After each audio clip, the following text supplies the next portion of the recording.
Hi, and welcome to Journey Forward with Jory Rose, where you will gain insights, tools, and inspiration to get unstuck and live your best life. Jory is a licensed marriage and family therapist with a passion for helping people cultivate awareness and authenticity so they can show up fully in all aspects of their life. And now, here's Jory.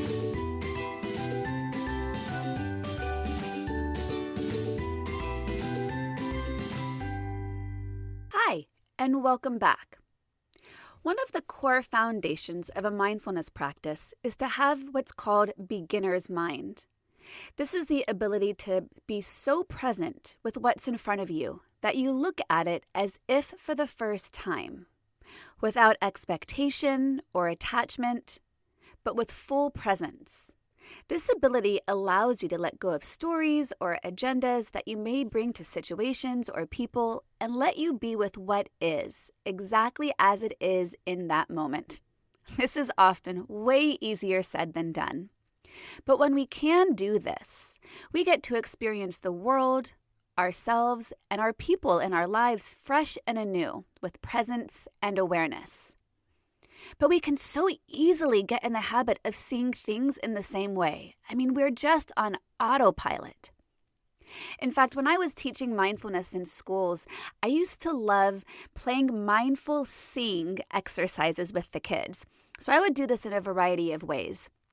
I would have the students look around the room and look for something they've never seen before. So I invite you to do that right now. Wherever you're listening to this, look around, and I'm guessing you're in a familiar surrounding, and look at it as if for the very first time.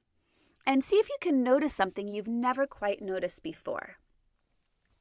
And when I would do this with students, it was so often the case that they would say, "Oh, I've seen everything. I know what's here." But look with fresh eyes. And when we can do that, we recognize that we see things that we actually have been overlooking for who knows how long. One of my favorite examples of this was the school I was teaching at was beautiful, and it was up on a hill and had a view that, was looking at lots of different hills. And these were a class of fifth graders, and I took them out onto the porch of their classroom and asked them to look around and see something that they've never noticed before. Many of these kids had been there since preschool, and one of the young girls looked around and she said, "I never have noticed the view," which means she's been driving to school for 6 or 7 years, every single day going up this hill and then back down the hill, never having paid attention to what was around her. And let me tell you, it was a beautiful view. My first response was in my head, which I did not say out loud, was one of judgment, thinking, how could you not have noticed the view? But I, of course, didn't respond in judgment. And my response to her was, well, now that you've seen it, you can never not see it again. That's mindfulness. That's awareness. Now that we see it differently, we have a new vantage point from which to view the world, of which to look around. So I love this practice of mindful seeing, looking around as if for the first time. And sometimes I would suggest to either clients or classes that I was working with, play a little game with your families. Go home and move some object, one that you're not going to, get in trouble for moving or something that's not going to be too breakable, but move something and see who notices, see who's paying attention. It's always fun to see how long someone can go and notice that no one's paid attention that this picture frame was moved.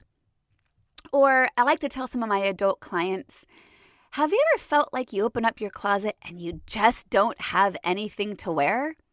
Well, I have this problem all the time. And so every couple of months, I actually like to rotate the clothes around inside my closet because once I put them in a different order, I have an ability to see things I haven't noticed in a really long time.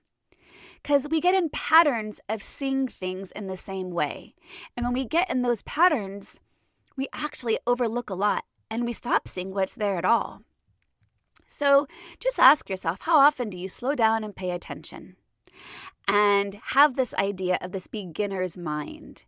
And, one of the things that I like to play a game with myself when I pick up my kids at school is, do I remember what they were wearing that morning? And when I pick them up and they walk towards me, I ask myself, was I paying attention this morning? Did I slow down? Was I aware? Or was I just glossing over the day, moving forward on autopilot, trying to get out the house like I'm always rushed? And it's a great reminder. And so it's not just the little things like what's looking in our closet or around our room. It's not just those little things that we start to view or continue to view on autopilot. It's much of our everyday lives. It's the things we take for granted and the things that we just stop noticing and have significance in what we see around us. And again, this could be tangible things. It could be the people. It could be our relationships. What are we taking for granted that we're just not paying attention to? So I want to share with you, I just got back from a trip, and it was a trip of a lifetime that really highlighted for me this idea of beginner's mind. So my 13-year-old daughter and I just came back from Ecuador. About 2 years ago, my daughter is in leadership at school, in her middle school, and we were able to go on a field trip down to LA for a conference called We Day. And it's hosted through an organization called Me to We, which was started over 20 years ago by two brothers who at the time were early teenagers. They were pretty young. And these two brothers wanted to make a change in the world. They wanted to make a difference. And they didn't want to have to wait to be an adult to make a difference in the world. And so this organization really has kind of two main focuses. One is giving kids leadership skills. And two is what they go into small villages in 3 different countries right now. They are actively working in Ecuador and India and Kenya. And they go into these villages and bring 5 pillars to help these villages become healthy and sustainable and give them a better quality of life. So these 5 different pillars are clean water, education, food, opportunity, and health. And when we went to the We Day conference 2 years ago, my youngest daughter, who at the time was 11, got really inspired. And she started to make a change. The very next year in her school, she ran a fundraiser to get donations after the hurricanes had happened that year in Texas. And she really decided, I can do something. I'm only 12, but I can make a difference. She started to go to the camp associated with the Me to We organization, but what she really wanted was to journey to one of these villages. And so she and I went on a 9-day trip down to Ecuador, and we had 1 day in the capital city of Ecuador, which was fun exploring what the city had to offer. And then we descended upon the real journey. It was a 7-hour bus ride through the Andes Mountains down into the jungle. And I know I've talked before about getting out of my fears and anxieties, and this was such a great opportunity for me to practice continuing to get out of those fears and anxieties. The quote, old me, never in a million years could have imagined taking this trip. It was so far out of my comfort zone because not only was I going to completely uncharted territory, I couldn't even conceptualize where I was going to be. But I was going to have no Wi-Fi, no cell service. I mean, we literally were in the Amazon jungle for a full week. So again, if I can make the change from getting unstuck and living in fear and anxiety, anyone can. And that was reminded to me during this 7-hour journey when I literally was in the middle of nowhere.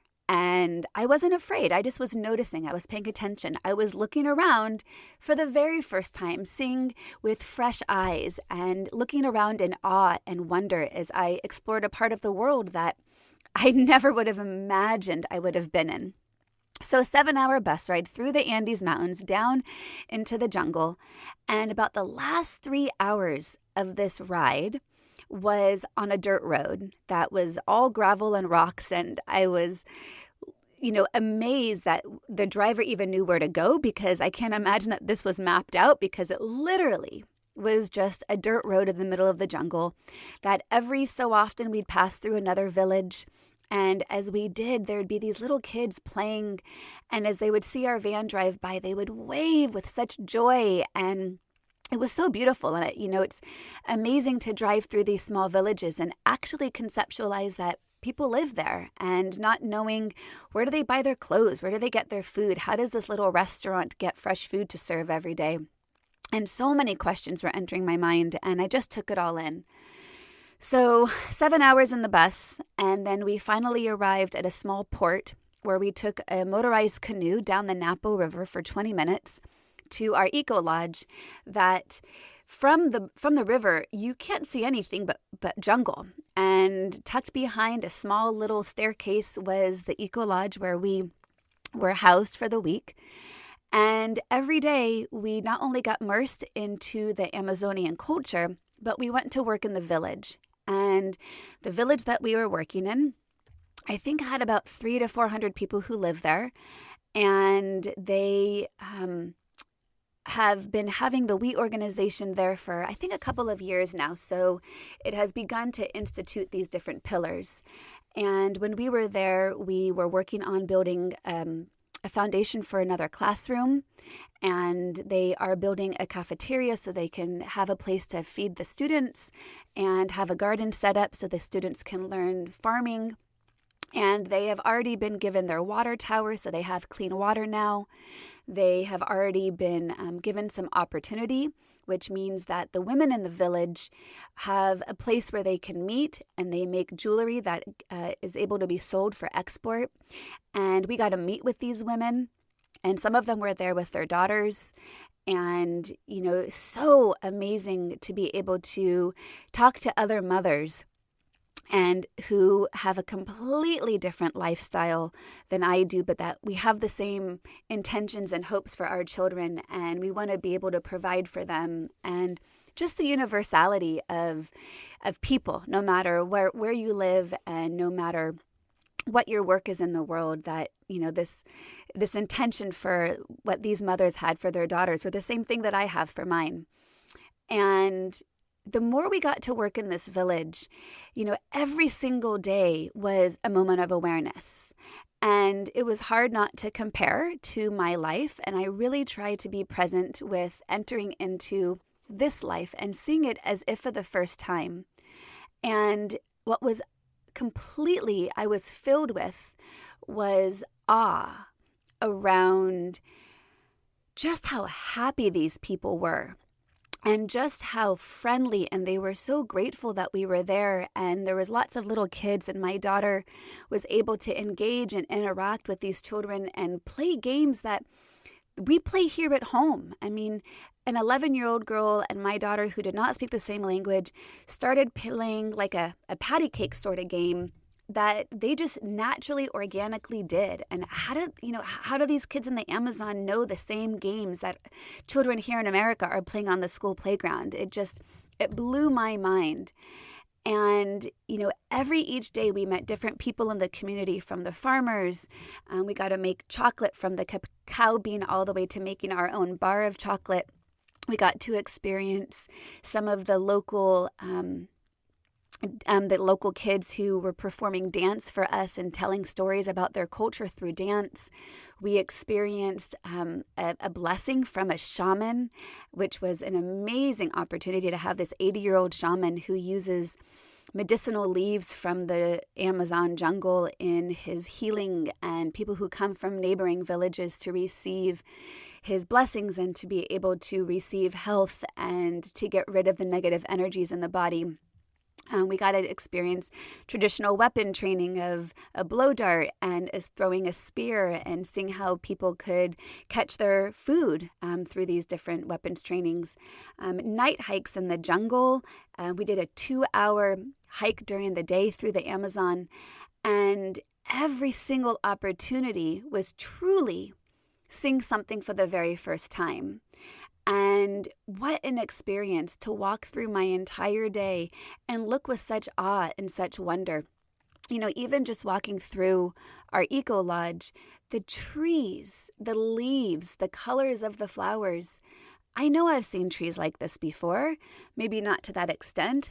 I know I've seen beautiful flowers, but to be able to be seeing it with presence, to be able to be seeing it with awareness and with gratitude, and with awe and with wonder, made me have such a higher appreciation for it. And even the night hike in the jungle, like I was terrified. I didn't know what kind of critters and animals we were going to see. And so my senses were on super high alert. And we saw some mini tarantulas. We saw tons of varieties of frogs. We saw a poison dart frog. We saw little salamanders and stick bugs. And I mean, you name it. We saw lots of, luckily we saw no snakes. But during the day hike in the jungle, again, looking with fresh eyes and looking as if for the first time and being able to take it in a way that I didn't take it for granted. And every single day I was in Ecuador, I took nothing for granted. I was perfectly present, and it was amazing how content I felt. And here I was with, none of my comforts of home in a land that was completely foreign to me and in a space that was more hot and humid than I've ever experienced.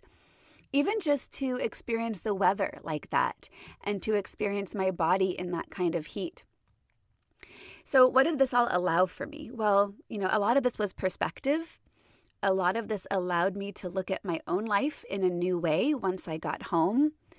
But when I was there, a couple of things that really spoke to me was the universality of humans, no matter whether you live in a big populated city or a smaller suburb or even in a remote village somewhere in the world, that we have this common human experience of joy and connection and community and laughter and family.